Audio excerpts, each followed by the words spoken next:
All right, looks like we've got one person waiting. I should have started when maybe there were 5 people waiting, but that's all right. Today we're going to be talking about the open Section 8 waiting list around America.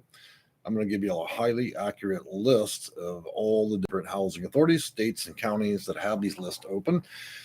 And we're going to be talking about the ones that were that opened up a while back, the ones that are currently open, and the ones that are upcoming. So before I get started, if you don't know who I am, I own Section8Consulting.com. I've got several hundred videos on YouTube, and I'm ranked number 1 as a consultant for Section 8, affordable housing and low-income housing pretty much in the U.S. Most people know who I am. However, if you're new, you may not know that. So now I'm going to make a few more announcements before we get started about the waiting list. On October 23rd at 4 p.m., I will be doing a live video. And this will be for the cat video I'm doing. Most of you know that I rescue cats. I don't just help people with getting housing. I don't just help with the vouchers, but I also rescue animals. So on October 23rd, which is a Sunday at 4 p.m., we'll be doing a live show. For that, you'll be able to see a lot of the abandoned, abused, and otherwise neglected cats that I tried to save. So we're going to be trying to rehouse some of those cats to the best of our ability. Anyways, I'll talk about that further later. All right, let's move on here. And what I'm going to do right now is we're going to talk about the list. So as of today, we have 10 so far. And so if you are in Connecticut, Florida, Hawaii, Illinois, California, New York, and Maryland, I'm going to read off the list real quick, and I'll be providing that as well to y'all. So we have Milford, Connecticut. Their list is open. Bristol, Connecticut. Hillsborough County, Florida. Hawaii County, Hawaii. Franklin County, Illinois. Santa Rosa, California. Sonoma County, California. New York, New York. Now, that covers all of New York. However, it is by referral only. I'll have to get into that later. Hagerstown, Maryland. It's a little bit out there. It is reaching its limit. DeKalb County, Illinois, which is good because they need that out there. Moving on from that, these particular counties will be opening up here in the future, and it will be the multi or tri-county area of North Carolina. And so, as you may know, North Carolina has small major cities, and they're all grouped together. And then we have the multiple counties in Tennessee. And so I don't have the specifics for that just yet. If you are in the state of Texas, it'll be Taylor, Texas, will be opening October 18th. And then we're looking at Crook, Deschutes, and Jefferson County. And that's going to be, again, for Texas. Now, I'm going to tell you about the further notice. This is going to be places that include Kentucky, Iowa, Pennsylvania, and Wisconsin. So you have Boyd County, Kentucky. They're going to be online listings for September. Well, that's already passed, so they're still open. So these are going to be open lists. And so Iowa has Dubuque, and then you have Bradford County, Pennsylvania, which has been open since the 28th. Look, if they're still open, then they've got a lot to give. Washoe County, Wisconsin as well. And they just opened on the 1st. Look, so that's what we have as of today. What I want to tell you guys is, look, it's not so much being the first person to apply. It's always about the type of answers you give with these waiting lists. So if they have a waiting list, it does not mean that you're going to be on there 15 or 20 years. If you're only low income and that is your only problem is that you're very low income, yes, I can see that might take quite a while for you to actually climb the list. However, if you are a veteran, a senior, a domestic violence victim, if you have HIV or AIDS, you may be considered differently. If you are a student in college of any age, if you're actively taking accredited class that are provable, then you have a possibility of 504. If you are homeless, you have the availability of permanent supportive housing, which is the parallel of Section 811. You have rapid rehousing under the Housing First initiative. So that would be anybody that's either going to be imminently homeless or already homeless or seriously homeless where you're under a bridge. Okay. Then again, we have Section 202 for those of you that are 62 years and older. You have Section 811 for those of you that are under 62. So let's say 18 to 61. Beyond that, there's about another 90 I could name. Okay, they're all specialized. And so what I'm going to suggest is the more problems or preferences you have, you'll be able to get on these lists. Now, let me be clear about the first initiating factor. So when you get on the waiting list, a lot of these are pre-applications. Pre-applications are to help them determine how many people it can just eliminate on principle. So making sure that your driver's license indicates, or your ID or your bills indicate that you live in the county in which you apply, which is easy. A lot of people can spend $20 and buy a real UPS address and appear to live in a county. And then you pair that with also going down to the local community checking place, bank, open an account for $25. Congratulations, you're now a citizen of 15 different counties. There's really not a way these housing authorities can establish just how truthful you're being, and there's no law preventing you or going to cause you any problems in that arena that I've seen. So if you're a member of the county, you're considered a higher preference. If you are extreme low income, so it's no longer good enough to satisfy this as being low income, you must be extreme low income. So how do you achieve that?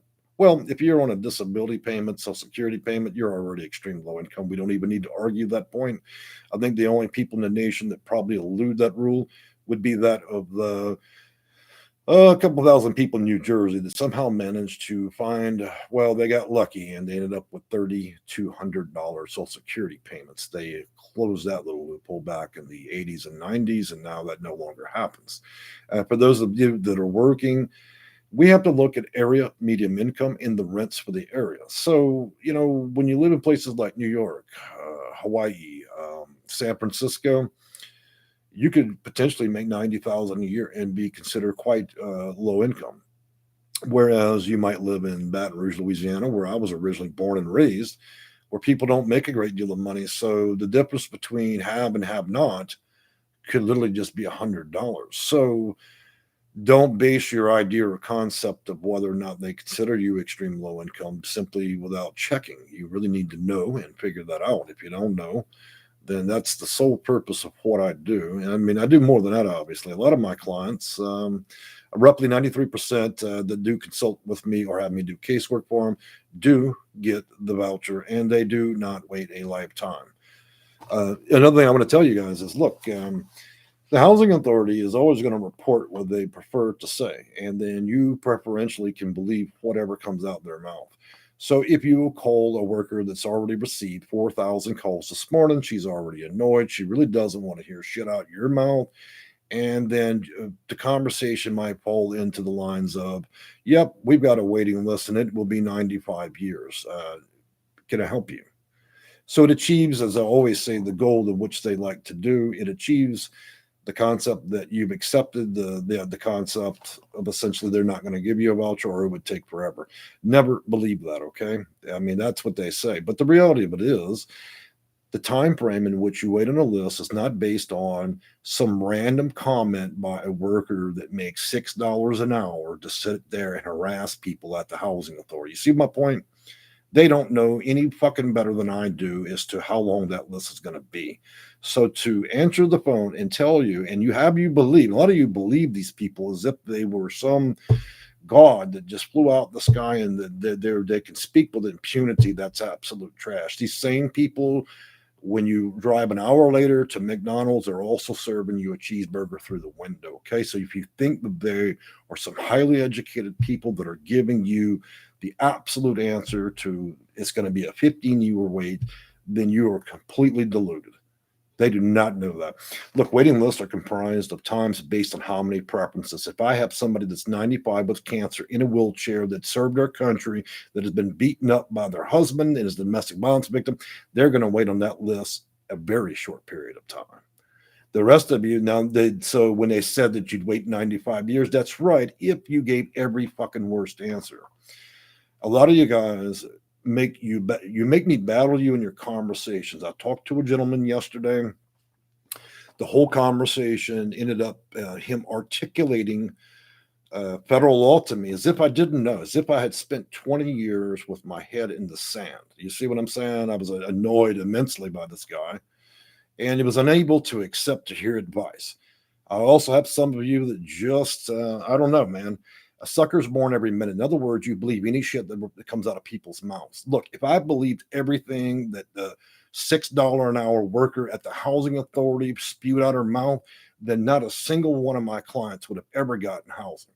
So there is a difference. You can pull out your Crayola or your eyeliner or whatever and go do the application and wait the 15 years, or you can deal with somebody that actually understands, in principle, their data operations and procedure manuals, that understand, in principle, exactly what they're going to be doing to consider you, to rank you, and what the reasons and purposes of why they would give a special use voucher, emergency voucher. There's a whole lot of things you guys don't understand.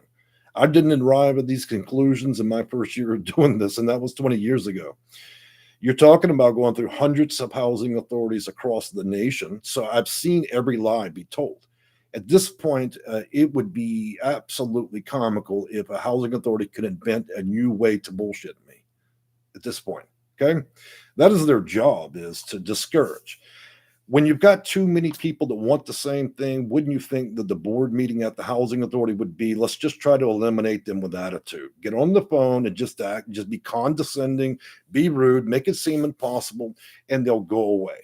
And a lot of you have been trained, like good Christian folks, that when you get on the phone, that when you hear the word no, that should be the end of it. That's the end of it. They have resolved your thoughts on that. And you should think personally to yourself when you hang up in anger, fuck it, I give up. Stop doing that, folks. Don't look, like I said in my last video, think of these places a lot like Jim Jones running it, okay? For those of you that are old enough to know Jim Jones, when all those people drank that Kool-Aid and died out there, stop drinking the Kool-Aid. They are not the definitive authority. Housing authorities are not HUD. HUD is the federal government with federal employees, and it is stationed in Washington, D.C. They have up to 8 regional offices with federal employees that actually went through college, okay? And they know what they're doing. They understand in principle what Title 24 is, your protections, and housing rights. The housing authority is a building that is built in the county, and inside that building are people that the county hires. The county hires the man that runs the trash. When you see the trash man out there, sometimes that's the county employee. Now, do you understand what you're dealing with? So I'm not suggesting that all housing authorities are full of it, but from what I've seen, it's run a lot like a courtroom is. Only the intelligent, only those that are willing to survive adversity and let the shit roll off of them are able to get through it. Now, again, having a great application and lots of preferences doesn't always guarantee things. That's why I suggest that we figure out if a housing authority has 3,000 vouchers. And so you need to understand that there are different sections of a waiting list. Look, you got somebody in a wheelchair, they're going to be categorized in preference higher up that list, and they're going to be in a smaller bubble list. Okay, so you have the old, disabled, and so on in that little list. That little bubble will go to the top. The bigger chunk of people that, oh, I'm just low income and I feel entitled to a discount apartment, please give me a Section 8 voucher. That's going to be a giant list, a giant bubble. And guess where that bubble goes? It goes farther down the list. And so what happens is the people that have preferences stay in that little bubble at the very top, and they continually process those people. And occasionally, when they get enough of those processed, they're down to nothing, then they'll start pulling names basically from the big list of entitlement. Look, guys, you don't ever want to be in the entitlement section.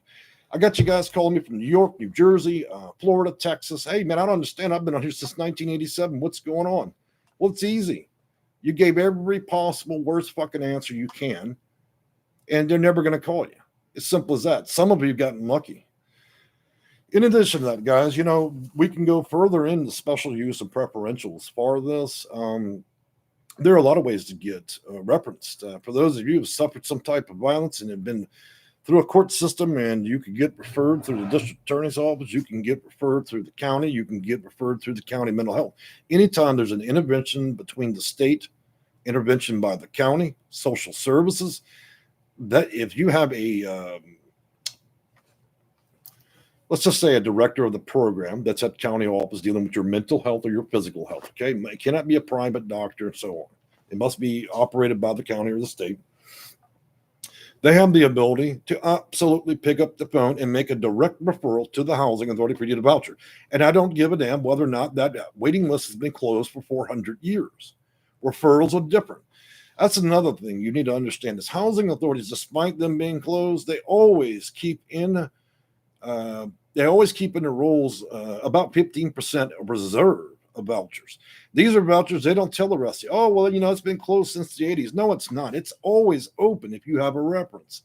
There's so many things guys don't know about this stuff.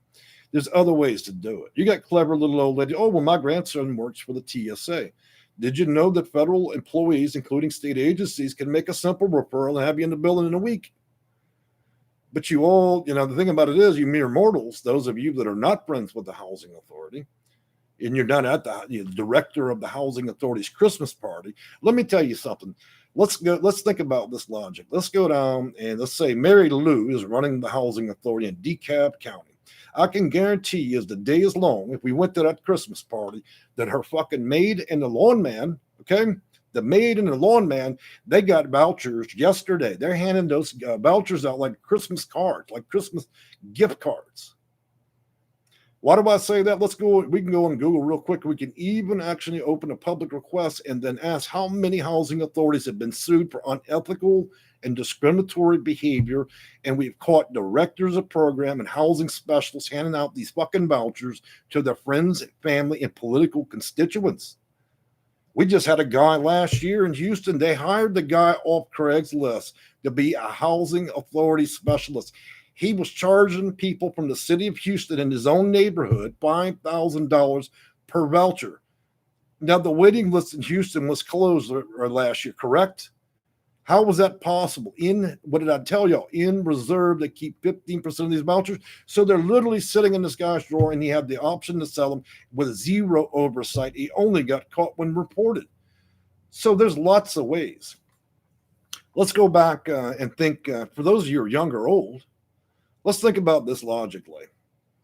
If you have a true understanding and you have their actual operational guide and you know that, hey, this is the 400-page manual. When I accept the job at a housing authority, these are the policies and procedures of the housing authority. And in that manual, it tells you specifically the reasons why certain people are going to get these vouchers. Would you think it that hard of me to have over 1,300 of those manuals? So if I'm able to identify specific reasons and purposes why they issue them, then it's little more of a game than making sure that your story and your preferences and preferentials do match what these people are looking for. If I say, hey, you know what, John, I'm going to take your case, and what we're going to do is I want you to forget about living in the county you're in. We're going to target 10 different housing authorities, and what I'm going to do is I'm going to compel them under federal law or open state open requests. And I'm going to demand that they turn over their numbers. Then I'm going to secondary hit them again. And I'm going to compel them to tell me for how much funding for each program. So then I discover that out of the 30 different ways they're being funded to house people, that, hey, you know what? They've got $1 million for people that just suffered domestic violence and they've got no applicants. Do you understand what I would probably have you be that day when you go apply that specific housing authority? That's what I call being just like a good lawyer. You exploit them and you jump through hula hoops. Is it illegal? Absolutely not. So having the manuals, the data manuals tell you exactly how they're working their little algorithm. And trust me, these are not MIT algorithms, okay, that make these determinations. It's little bullshit. They just hired Billy Bob to come in and set up a server. This is not sophisticated stuff, trust me. So, is it complex? Possibly not. If you didn't, you take 10, 20 years, you're looking at this, you're reading all these manuals, you're reading legislation, you're looking at the policies, procedures, and all. And then eventually you reach a point, okay, my head is full. I truly understand what it is. And then you zoom back and you look at the picture. You step back and you really start to see the big picture and you realize just how fabulously stupid, simple this really is. Now, am I suggesting you're going to be able to go out there and just get a voucher like that? No, absolutely not. But if you know what I know, It isn't hard. I've got a 7% failure rate. 7%. Now, look, for those of you who want to missile me with, hey, I live in LA or New York, of course that's going to be hard. But you know what? Your weight was probably 40 times greater doing it on your own than it was with me. So I'm not here to market anything about me or my services. But what I would suggest is this. If you're going to deal with waiting lists, the first priority is not waiting. It's making sure that you're going to have the optimal time on the list by being the best candidate you can for that and making sure that you're meeting the letter and intent of the law the way it's designed, which means that they have their OOC manuals to prescribe in what specific ways they're going to be granting these vouchers and who's going to get them first. If you don't know that, then you don't know jack shit. Okay. Now you're welcome to roam around YouTube and watch all these three steps to get a voucher and all this other bullshit. But I can tell you what, those people don't know a damn thing. You watch them for 5 minutes and it's just comical at best. All right. So I've enjoyed talking to you guys today about waiting lists, and I hope that some of you do pursue these waiting lists. We're seeing more and more. There's a lot of federal funds that are flooding into the system currently. Now, one of the bigger things that I see that's going on with these waiting lists is people are now getting vouchers quicker than they ever have in their life. And that's because the housing authority knowingly and willingly knows, well, we can start printing vouchers like we print cash in this country. And the reason we can do that is because we know there's nowhere for them to rent. So it's like a comical joke. The waiting list is open. We're handing out flyers. I mean, we're handing out vouchers like there's no tomorrow. But in the reality, the housing authority definitely knows that the market is already saturated and that 99% of the people receiving these vouchers have not a single opportunity of ever using the damn thing. And I'm watching that play out in certain cities. So, it's heartbreaking to watch people to give so much hope, get it quickly, think they've won the lottery, only be stalled that way. Look, guys, this is like any other convoluted thing that you deal with when you deal with city, state bills, tax, and government. You really have to know how to navigate the system to truly get what you want out of it. If you worked a day in your life, then you're entitled to the full privileges and benefit of this government. And being an American, being born here, or whether you migrated here, you're entitled to full privilege of this nation. But unfortunately, it's not designed by law to service us the way that it should. If the system worked correctly, then when people had a problem and need housing, they would be able to go down there and get that. Right now, it's just a game.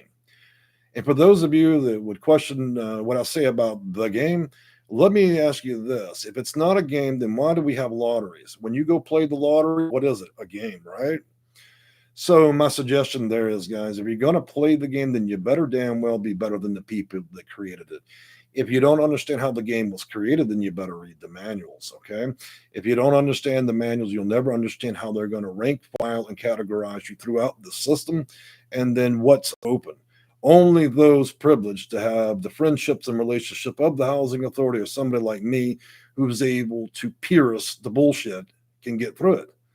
And that's what I do. But I'm not always successful. There are some places that have created that are tough and they're able to resist my efforts, but it usually doesn't last long. Look, after you do something so long, you start to see it all. Everything's happened. So every scenario plays itself out. So I keep adapting, and you get to a point where there's just nothing left that can fool me with. In addition to that, as you deal with hundreds of counties, I get to see the full spectrum of bullshit. So what it does is it allows me to really look into this, and I'm not taken by surprise anymore by any. Matter of fact, I can counter just about anything they can throw out. But I'm going to have to tell you guys, I'm going to discourage you from just believing in principle what they tell you on a phone. Number 2, never expect the housing authority employees to apprise you of your federal rights, state rights, county rights, or any right, or to educate you about your vouchers or the purpose or use of them. They're never going to do that because it's a weapon against them. That would be like I've always mentioned, that'd be like being beat up by the police, and then you drive to the station, discover the very cop that beat you up is the one that you have to ask, excuse me, officer, how do I get you fired? Could you teach me how to get you fired? A lot of you guys are seeking information from the very idiots that would prefer you never got the voucher. You've got to stop that shit. It's useless. Okay? You have to get somebody that's independent. Look, there are people that do what I do, and they do it because it's a job. I'm quite passionate about it because I actually enjoy the game. I enjoy piercing the veil of the housing authority, and I'm actually pretty damn good at it.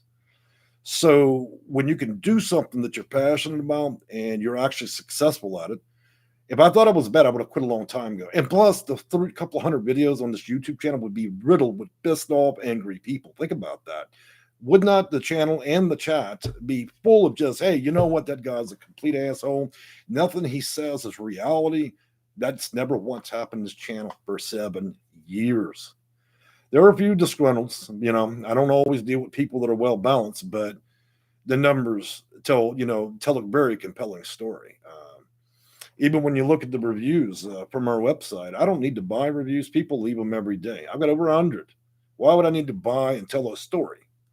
You can tell good reviews from people that buy them and invent them. I'll tell you why. Because if people leave me reviews, are not the kind of reviews you would expect. Sometimes people will ask for help inside the review. And so that's how you can tell legitimacy. But like I said, I'm not here to make a case for my own reputation. It's already proven itself. But anyways, let's roll back to the waiting list part of this again. And I want to see something real quick, because are y'all able to see the chat that we actually have here for those of you on a phone, that are on a computer, and so on? I'm just wondering. There we go. So I see it. I had it closed up. So what I'm going to do is I'm going to go in real quick and answer some questions, because I see people that are commenting, and let's just check it out. Felicia Gully, good to see you again. Hubik, good morning. Good morning to all of you. I'm sorry that I'm just now responding to questions and answers. Look, guys, the best way to get something for free, and I know a lot of you guys like free, there is a chat window, and that means you can compel me to give you answers and not pay me one copper penny to do so. Okay? Why not take advantage of that? I make these videos every other day. All right? Now, am I going to be able to fix your sophisticated problems? No. Okay, but I can certainly answer as many as I can. It's more answers you'll ever get. It's more than you'll ever get out of the housing authority. Lubick, that name is a good one. I'm just going to call you Luca. Hi, I was notified by Section 8 over 4 months ago that I was approved. They sent me an application. I filled it out. I sent it back and haven't heard a word since. What can I do and should I hire you? Well, I'll never as far as hiring me, that's a decision you need to make. You need to investigate me, my reputation, get on Google, do what you need to do. If my reputation supports what you do, and you believe that I have something I can offer, then do it. Look, guys, you can hire me. You can hire the second or third best. That's your choice. Y'all are in you're in the position to look at it this way. The only thing you're going to do by doing it by yourself and hiring me is the decision is how long you really want to wait to get things done. That's it. So, that's it. I do what I do. I don't go out there. I don't try to offer to work on people's cars and all that other stuff. You see, my point is I stay in my lane. I stick to what I know. So, but if you haven't heard from them 4 months, so I don't know if you're in pre-application stage with them, if they've actually called to confirm your application. But what I will say about that is, if they are starting to verify your information, you're usually within a few months of getting the voucher, which means they issue it. Now, if you just submitted your name, number, and just a bunch of other little things, then nothing's happening. I don't know what kind of answers you've given on there, what kind of preferences you qualified. So really, I would need to know more about your case. So anyways, is actually the person that I'm going to be talking about next. I appreciate your candor. Look, I've got lots of candor. Look, don't you get enough of YouTube? What's the first thing that happens when you watch a YouTube video? Please subscribe, push every fucking button on the channel. Please donate. I've got 1,000 links in the description. Please buy everything and click every link. That's what YouTube's all about. Please help me make money. Please push every button, the blue one, the green one, subscribe. I never once do that in my video. Look, if you want to see what I do, then just come see it. I don't need you to press all the buttons and like it and all that shit. I could care less. So candor is part of it. I like people to understand the full intensity and reality of what I offer, because I didn't just waste 20 years of my life for fun. Okay. And if you can't understand that through the conversation by just the way that I'm talking, then I don't know what to tell you, because you're in for a rude awakening when it comes to this stuff. Look, these are tough times. Pandemic has made things so much more complex and convoluted than ever. Waiting list and housing authorities open and closing. People can't find housing. Millions have been evicted. People have lost their homes. And so things are not as simple as they were pre-pandemic times, 2019. So, Hudson Gang, yes. Felicia Cooley, yes. Myra, I ported to Pittsburgh. HACP met and completed their requirements last month, but the worker refused to provide me an RFTA form and the housing voucher. Okay, let's talk about that. So, a request. Are you trying to port or?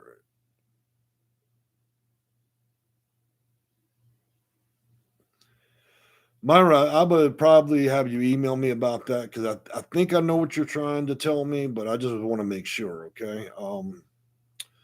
I want to make sure on that form that you're talking about, whether we're talking about RTAs or RTFTAs. So, whether or not you're trying to do portability. So, if they've denied you, I would need to know cause on that, and then that could be remedied. There's so many ways to remedy things. We could look at that and then see whether or not they violated one of the federal laws that protect you, and as well as their own policies and procedures that are set up by state at the state level. So just see.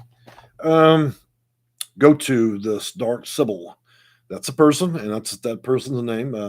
If I already live in public housing in New York, can I still be eligible for a Section 8 voucher?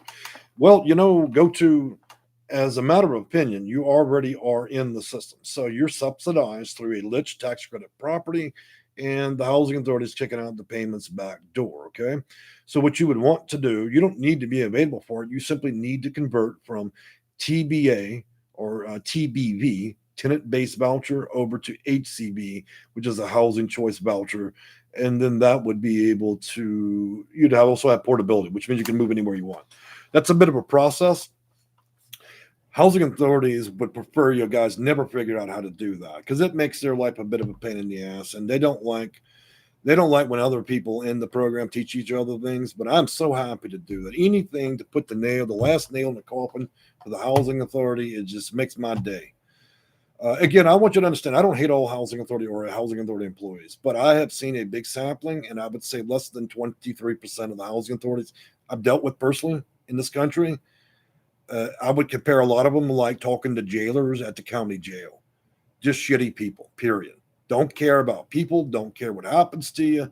And the condescending, rude, and unethical, and sometimes discriminatory behavior that these people display makes me question why they would ever accept the job as such. But anyways, DC Big Oslo, hey man, good seeing you back in the channel. I live here in Washington, D.C. Would it make sense to travel to the main HUD facility for my Section 8 voucher? Well, to be frank with you, D.C., that's a possibility, but I would also say, diversify, man. Like I always tell people, man, never put one egg in one basket. You just fill the whole damn basket with eggs. In other words, we would want to approach every housing authority that you would be willing to deal with in every county that surrounds you, whether you had a zip code preference or not, or a county preference, because it is truly a game of bingo. One of them is likely to go, hey, we got a voucher for you. And then you can graciously just decline the other vouchers from other counties. These are not the simple days anymore where you say, oh, well, I'm just going to get a voucher in my county. Look, these are tough times. You've got to really just start looking at a full spectrum. There's a lot of people that are having to live in the next county over. Look, it's only for a year, guys. Look, you only have to move away from your friends and family, go 20 minutes over the county line and live there for a year. Once you do that, I can port you right back into the city that you always lived in. But we have to be willing to do what it takes to get this. What is the other option? You remain in the same city, pursue that voucher, and then you wait a lifetime if there's nothing we can add of substance to your case. Skyo Next Baby Mama. Man, y'all got some good names today. I'm loving this. Finally, does Indianapolis or surrounding counties have anything open? I believe so. Let me give you a link. Hey, guys, if y'all want to take a look, and I'm going to give you this in this chat window. For those of you who can see the chat window, this is going to give you updates. I want you to check this every day. It updates, okay? This is going to be all known waiting lists for America, not just one county, not one town, not one state. So it'll keep upping every day, and it's going to talk about housing authorities have been open as of already, the ones that are going to open, and future updates as well. So you need to keep your eyes peeled on that. Another thing I want to tell you about a waiting list, guys. Look, a lot of you guys think that housing authorities open waiting lists the same way you shop at Walmart or you shop at Macy's. It does not work that way. Computers and database are set to server time. Server time, when they decide to make a change and they put up the open portals to apply, a lot of times that happens at midnight. Did you know that? So a lot of you guys are sitting there, you barely can sleep, you get up in the morning, you're drinking your coffee, and you're waiting to 9 a.m. as if it was a door you put a key into. Look, guys, a lot of my clients, I've smartened up about that. In other words, smarten up. Look, Bob, remember I tell you about Billy Bob earlier in the video about the idiot and the servers?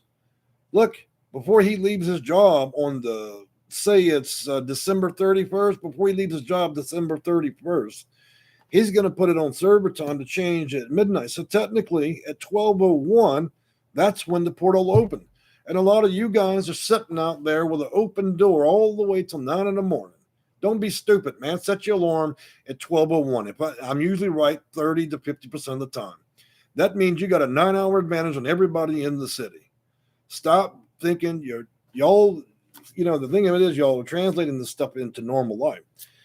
Computers work differently, and so does server time. So tried at midnight. It didn't work oh well. So you got up for 5 minutes, whatever. But if you're like a lot of my clients, you got in, so you're number one. A lot of my clients end up being number one on the list. All right.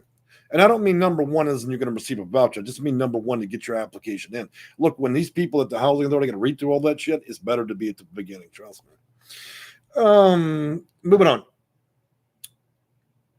My potential landlord needing their RFTA form, worker is dodging me. Oh, okay. All right. So it's going to be a landlord's packet in a request for tenancy. Okay. Gotcha. Well, the thing about that is you are at the pleasure of the county.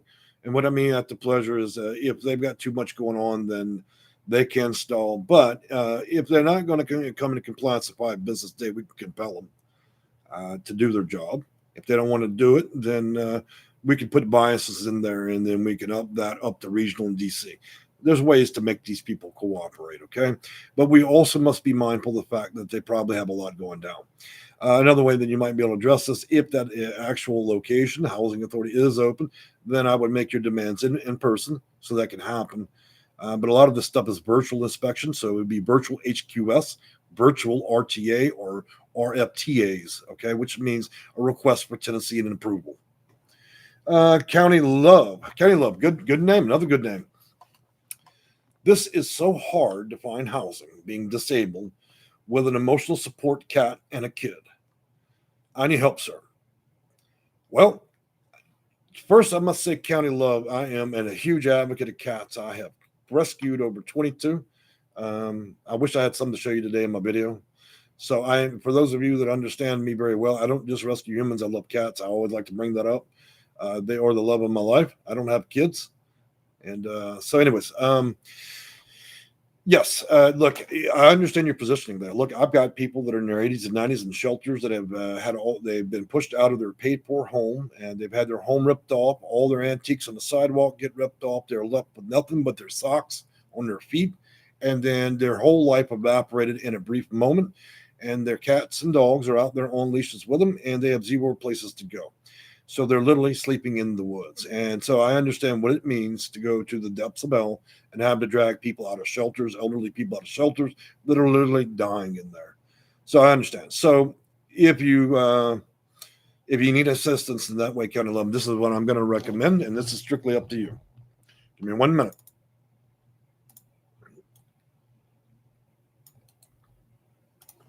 I'm going to copy a link in, folks. This is a booking appointment.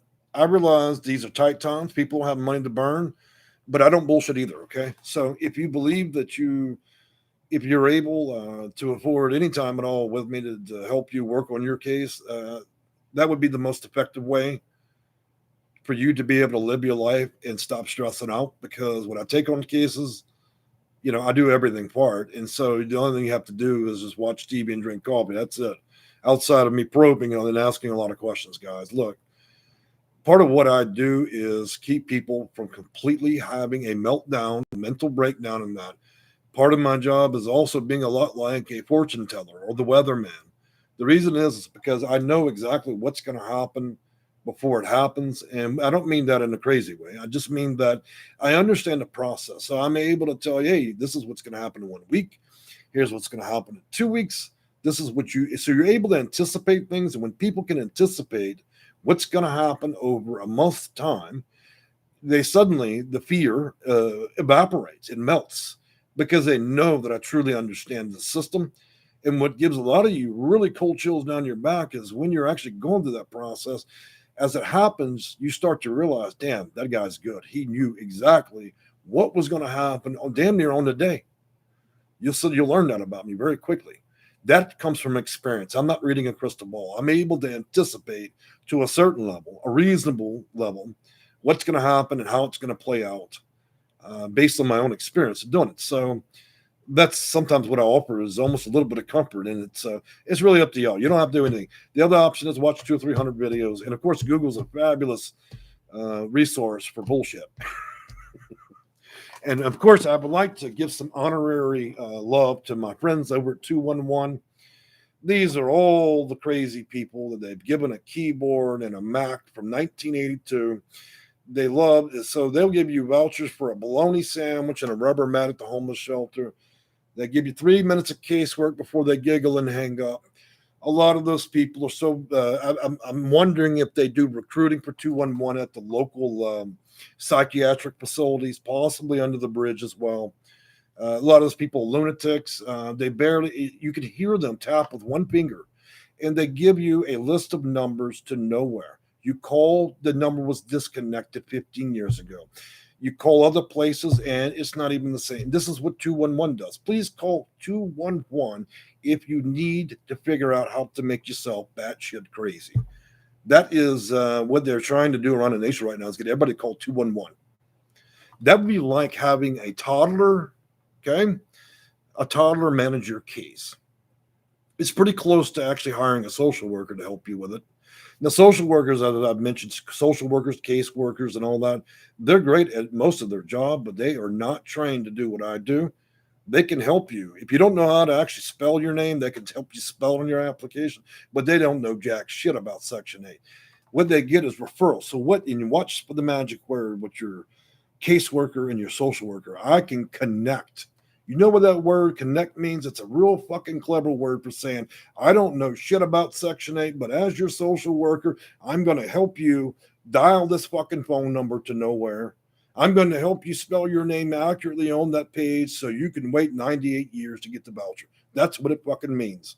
If you're dealing with people like caseworkers and therapists and other shit that are trying to connect you, they're connecting you straight to hell. They don't know any more than you know, and a lot of them are just lost. You know how many times I've had homeless shelters dump their caseloads on me? Do you know how many nonprofits have contacted me and dumped 40 cases on me?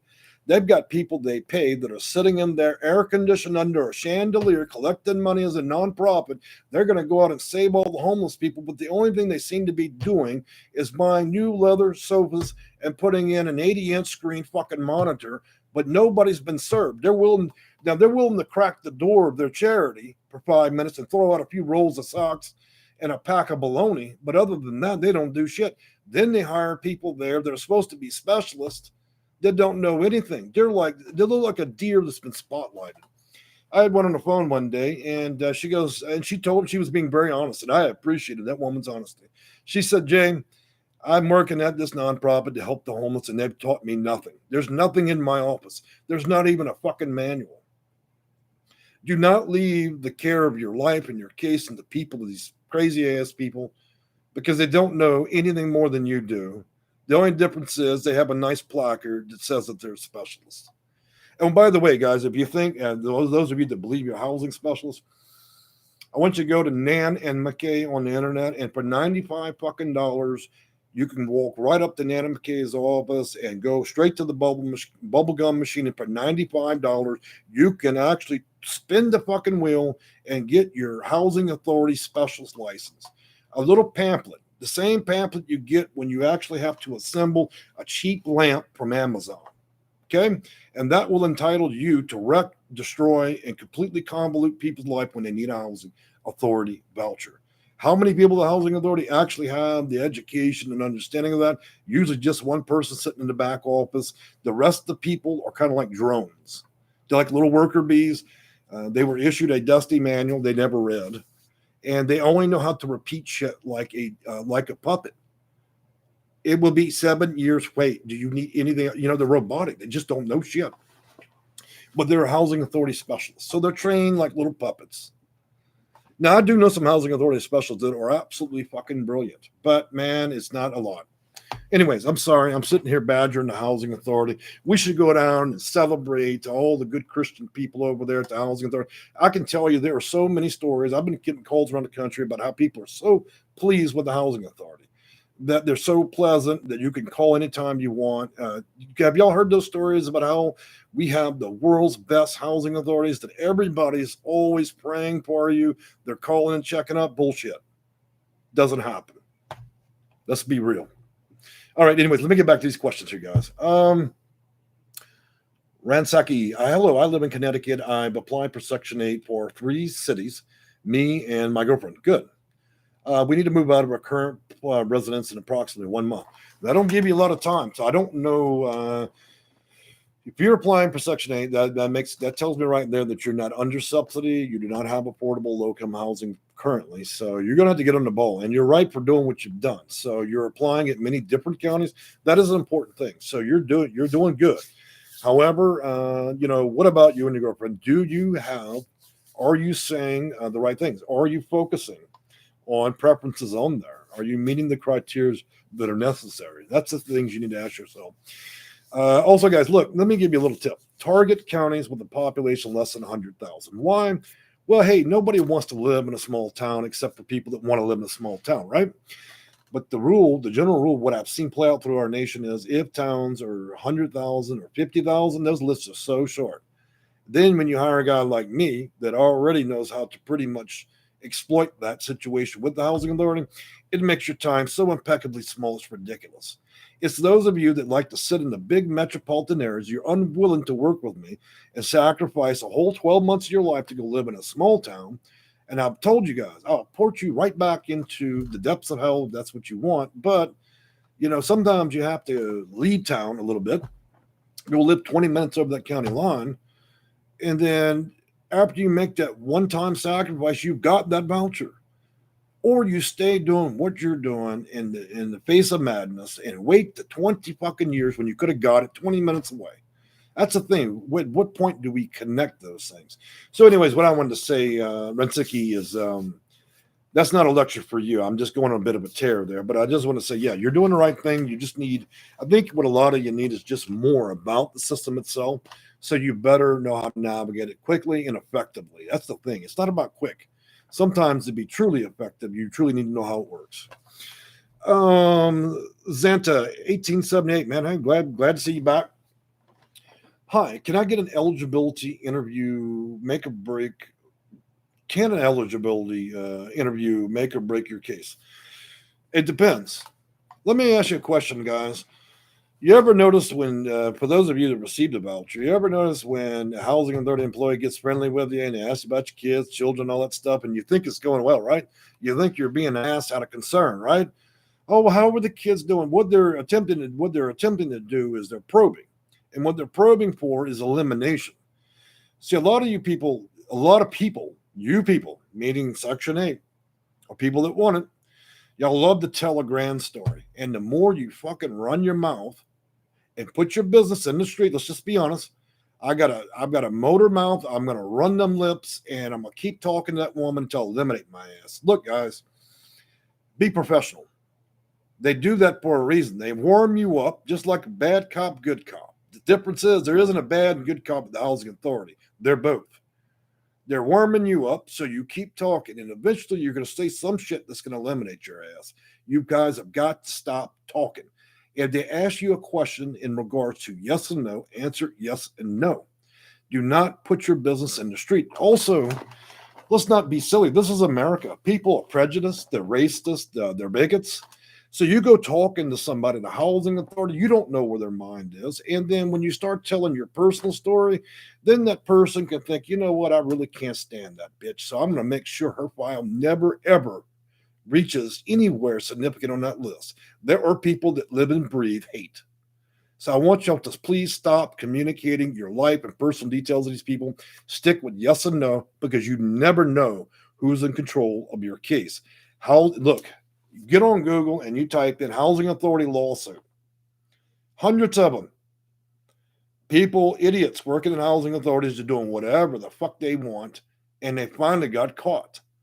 Marissa Fudge, that lady we put in charge of HUD, she's been on a rampage. She does not have time for that kind of shit, and she's been going after them because it's been the Wild West. You've got counties running housing authorities out of 2-bedroom houses, and they run that shit any old way. Zip, it was 1962 again. Let me tell you something. When I found out that housing authorities are operating at that level, man, I'm ready to light them on fire when it comes to taking them to HUD. We file OBMs, discrimination board. Look, I light them up, man. So what I do is I like to pit one housing authority employee against another. So once I start filing against that person that's violated the law, what happens is the person that's running the housing authority goes, you know what? It's either my job or that bitch answering the phone up front of that housing authority. And so we're just going to have to get rid of her. So you see what I do. There's lots of ways to eliminate. I will turn employees against each other in the housing authority, because what I really need to do is when they start, what I do really, it's called baiting. You bait them to say and do the wrong shit, and then I set them up, and then I pit them against their own jobs. Who's going to be today? Who's got the hot potato? I can guarantee everybody in management is going to keep their job. So the woman that's got all the attitude everybody hates at the front desk of the housing authority, she's the first one. They're going to say, hey, you know what? I'm not losing my job. See you later, Sally. So there's lots of ways to deal with these people. But anyway, I just wanted to apprise y'all of that. There's a fantastic ways to devastate. So maybe y'all see Sally out there with one flip-flop on. She used to work at the housing authority. Now the bitch is begging for a voucher. Okay? There's all kinds of ways to level this playing field. Anyways, George Henry. Hey, Jay, are you familiar with the SORA program? You know, I got to look that one up, man. The reason I say that is because every city, county, and state can actually rename their programs. And so by virtue, I probably do know what that is, but I don't recognize the acronym. So that's because states and counties have their own. They've always operated independently with the program names. Like New York, they've got over 64 social agencies that handle housing. Can you imagine? I have a whole subsection file that's basically about 10,000 files all in New York, because the system is 60 years of I always say convolution. I love that word because that's what it is. It's just a stack of different programs that keep modifying. So anyway, I have to look into that for you, brother. Xanta 1978. Can an eligibility interview with the HA make or break? Okay, so I already kind of addressed that. So I don't think it'll make it break it, but I do think whatever's a matter of public record and on file for you will make and break you for at least the first year. And so a lot of decisions are made on the answers you give. That's the thing about this, guys. It's all voluntary. When you walk in and you hand over a piece of paper, that you haven't been eliminated. You start with a clean record. Most of you just eliminate yourself. Okay? What happens when you talk to the police? You go to jail, don't you? What happens when you talk to the housing authority? You don't get a voucher. You got to be careful, guys, what you tell these people and what you're putting on the application. They can't eliminate you without you technically doing it to yourself. They can't make you wait 7 years, 10 years, 15 years until you start writing shit on that application and you don't know what you're doing. So loose lips sink ships. Now, Xanta, I'm not suggesting that your case would be that way at all. I don't even know what you told those people, what you have in your application, but it sounds like you're questioning some of the things you did, but sometimes that's just a little bit of paranoia. Look, it's tough times. People in a hurry, they want the voucher. And so you're probably starting to second guess what you've written on the application, maybe what you said to them. And the worst thing any of y'all can do is complain about anything to the housing authority.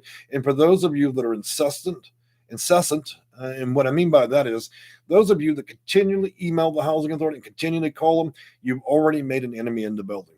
And the more you do it, the more you perpetuate the problem. Look, guys, I often have to advise my clients that have mental health that's a little bit shaky. Look, I understand you want retribution, but you have got to stop doing that, because once they focus on you, you become the highlight of their day, and they're going to ensure that your case and your voucher never come to fruition. And I see that play out a lot. And so there ends up having to be arbitration and people getting involved in it. So do not let your attitudes, okay? It's okay to have an attitude. Maybe you won't, maybe you really do dislike these people, but you have to remain quiet, get somebody else to help defend the situation. It's easy for the housing authority to let those employees bait them into losing their temper and then using that as a catalyst for your case than for you to go and continually annoy and email and call. The reason y'all are doing that kind of stuff is because you don't know what you need to know, and you're depending on the very people that don't want you to know it. It's a sad symbiotic relationship. You're not going to get what you want in terms of answers from those people. And some of those housing authority employees, they honestly do not know. A lot of them go, when you ask them specific questions, they'll go dead quiet on the phone line. Why? Because they got about 2 seconds in their mind to think, oh shit, I don't know the answer to that. So now I'm going to have to hang up, and tonight after I have dinner, I'm going to have to figure it out because I'm such a shitty housing authority employee. The only thing I know how to do is, scrub the toilet, turn on the light bulbs, and answer the phone. That's what I figured out. I'm too lazy to read a manual. So it is what it is. Kayla, hey Jay, I had another incident with the ex threatening me with and I would not use that word in YouTube. Okay. When y'all use a lot of words in regards to violence, YouTube gets freaky about it and they will block everything you're doing. So I understand that. And so you used to go on to say the police took him to jail, but my subsidized housing manager will not let me sign the VA paperwork. Okay, Caleb. So that sounds like it's fixing to get complicated fast. My advice with that is, if you can afford to speak with me by consult, then we should address that. That is not the kind of stuff that we should be addressing in the channel. It's private. It's also privileged as well, because there is legal framework built into that already, what you're talking about. So this is not the best place for that. So I'm not discouraging. I'm just saying that when you're talking about legal matters, you don't want to do that on YouTube, okay? And don't put your business out there like that. Just approach me privately and I'll try to help you, okay? Xanta 1978, thanks. I don't have documents proving my domestics, but I have plenty of stuff proving. Look, domestics can be proven by calling the police and they write out a number, whether or not that person is standing there or whether they walked away. Let's think about this logically. You call 911, hey, there's been issues. They come out. Oh, well, I'm so sorry. Bob walked off. He's left. What does the cop do? He writes out a number on a card, okay? And it indicates, yes, you've been through something, and there's a number. There's your problem, and it's solved. Number 2, witnesses. Anybody that has witnessed the effort of what we say, the actual event of being hurt, injured, implied threats, and stalking. Look, guys, VAWA housing and all that is all very serious matter, but for those of you that are suffering from it, there's lots of remedies for this. It's just understanding how the system works. Sometimes the wheels have to be oiled a bit because they're slow, Well, man, we have talked about a big mouthful today. So we got about 40 people on, so I'm glad that so many people are able to get more information regarding the waiting list and other types of vouchers. So I will remain on. Let's see, we're at 58 minutes and see if anybody else has any further questions about Section 8 housing, affordable housing, low-income housing, waiting list, continuum of care. I'm homeless or I'm about to be homeless. If you're suffering and you have HIV, AIDS, domestic violence, if you are a senior, if you are disabled, if you especially have pets and you're at risk of losing those pets or those pets going without food and so on, that's the things I want you to bring to me, okay? Because I don't want desperate people out there starving to death. Kayla, what do I do now? I'm disabled with 2 teenage children in the household, and I'm fearful for my life. Okay, so we would need to get you set up with VAWA housing. Let me see something real quick.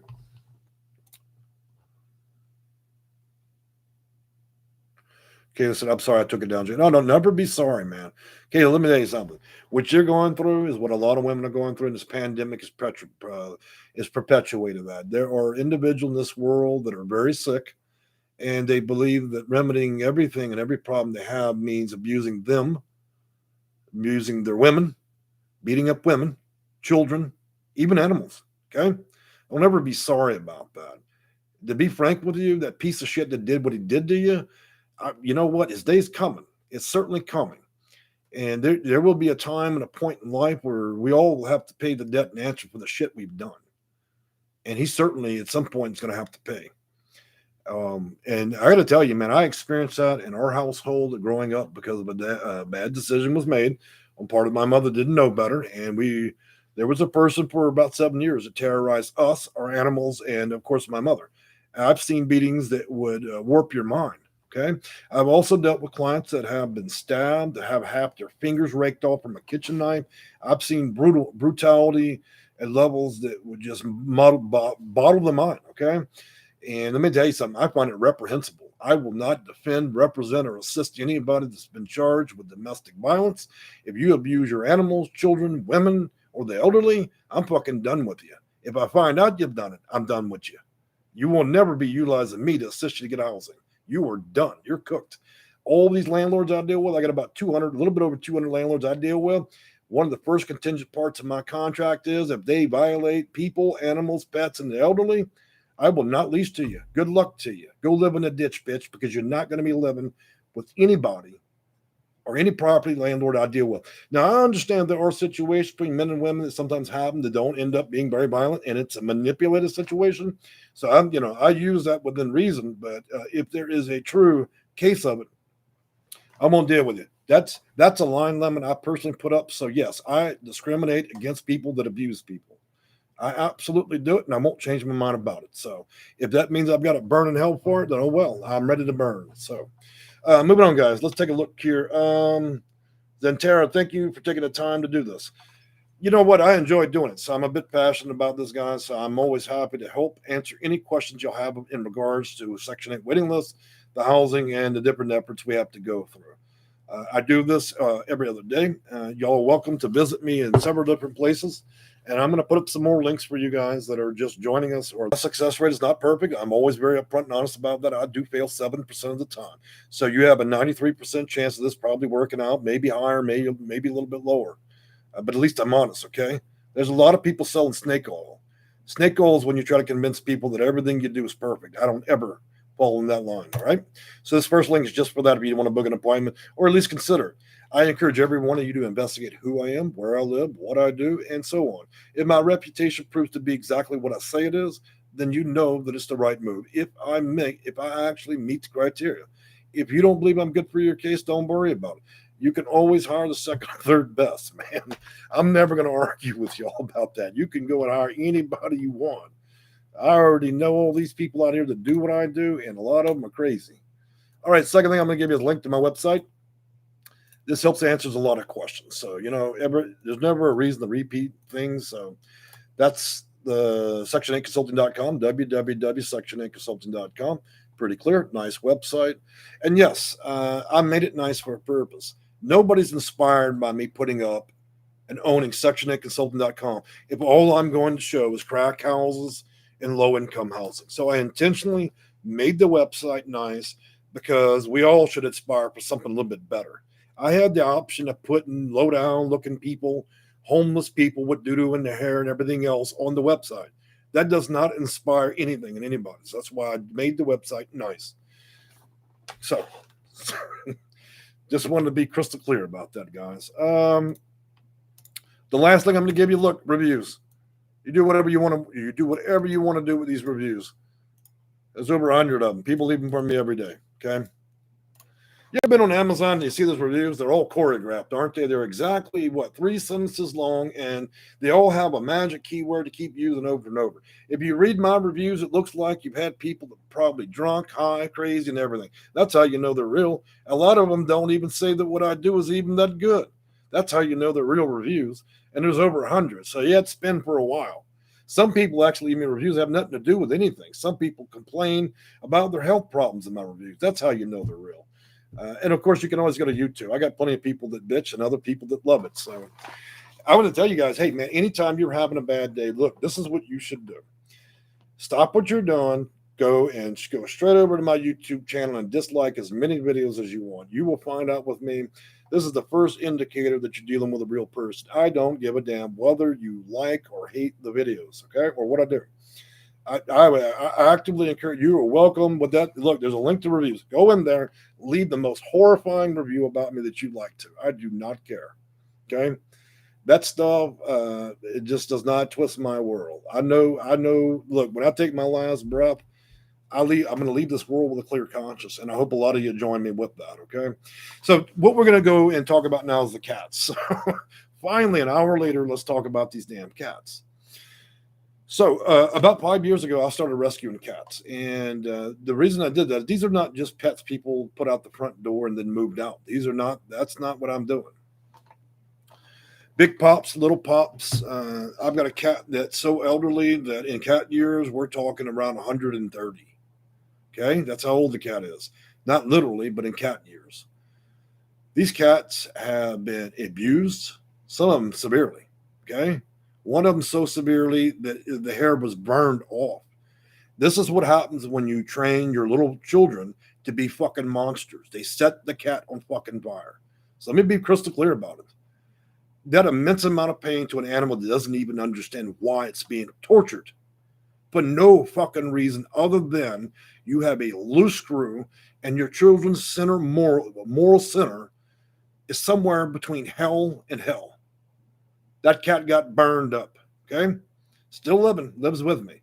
I'm not going to show the cat, okay, because it would instigate something on YouTube that's not allowed, and that's shock value, and I'm not going to do it. I've got other cats that had been shot by pellet guns, BB guns. One case, a drunk had the cat, beat it with a belt, snapped 6 ribs. Now, if it were up to me, I'd take good old boy there, I strap him to a tree and beat his ass. Well, I have to be careful what I say, but I think you understand the intensity of what I'm saying. I rescue these animals from all kinds of stuff. Sometimes they're just left behind. But a lot of these animals I've had to spend thousands to actually bring back to life. A life that they probably prefer not to even want to live anymore. I've spent the last 5 years with several cats just trying to get them to trust me. We would start from them being outside, trusting me a month after month, hundreds of days later, and hundreds of days later, to be able to even get in a orbit around me, to being able to get them inside the front door, then to get them to be within a couple of feet takes a lot of effort because we as humans have intelligence, and these cats didn't do anything to anybody. Okay, and to be tortured and to be abused and like that. So yeah, I spent my hard-earned money doing that. So what we're doing, October 23rd at 4 p.m., which is a Sunday.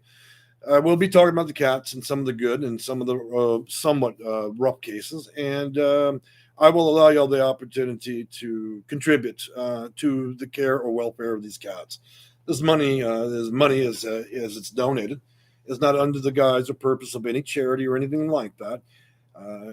It could be a nickel, a dime, a dollar. I really don't care. It's just we're going to be utilizing that funds to kind of clear a backlog. I have 22 cats at this point, and posting pictures and a lot of videos about them. And so we're going to be trying to rehome about 12, and I'm going to be rehoming them with people that are older, seniors, no children, because it takes a lot of time. These are cats who will never be a house cat. They'll never trust people enough. And so I can't have it around people that expect, oh, well, if I can't pet kitty, then I'm going to get rid of it. So I'm going to be looking for people that can take on special cases. Some of the cats, some of the younger ones, I've managed to somewhat tame. These are not the kind of cats that I can just pick up and hold and we're just going to pet. These animals have lost all their center as well because how they've been treated. Now, my abandoned ones are friendly. Y'all have met some big pops. He's a big Maine Coots. Baby girl, she's extremely old. She is a senior of a senior. She would be my mother's mother's mother. She's very, very old. Most of her hair has fallen out. She's pretty much blind.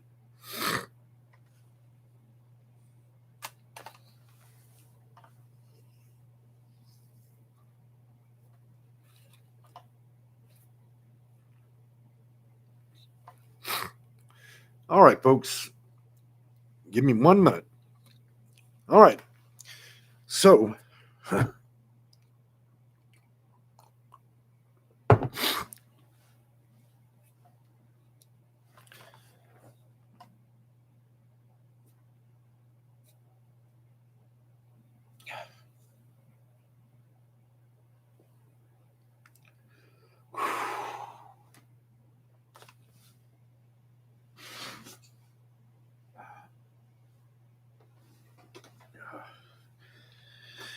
Yeah.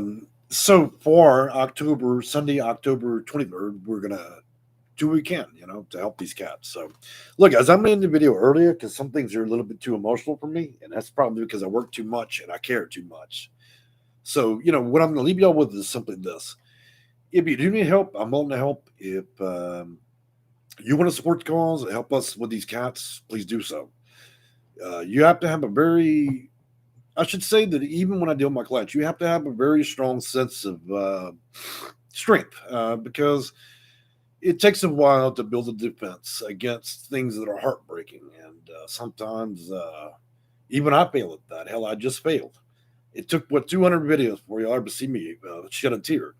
So things are heartbreaking. And if you think that the tear behind a cat's a big deal, there's a lot of you people that I've dealt with that have told me heartbreaking stories, and we've had to work through that and get you out of crazy situations. So does it matter to me? Absolutely, and that's part of the reason why I've been here so long. If you don't care, then it's all just about ad money, making nickels and dimes on YouTube. So, well, guys, I think I'm going to head on to lunch and probably go pet a few of these cats. And look, I've enjoyed talking with all of y'all. And so if anything pops up, you're always welcome to email me. If you believe you can utilize my services and help you get housing, you're welcome to do so.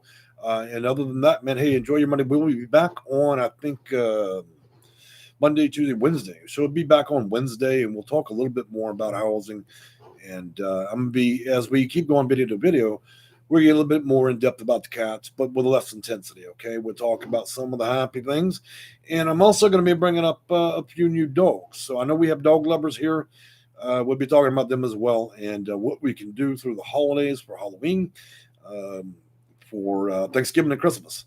And I understand some of you don't celebrate all those holidays. That's fine. They're just holidays. For me, they're just holidays.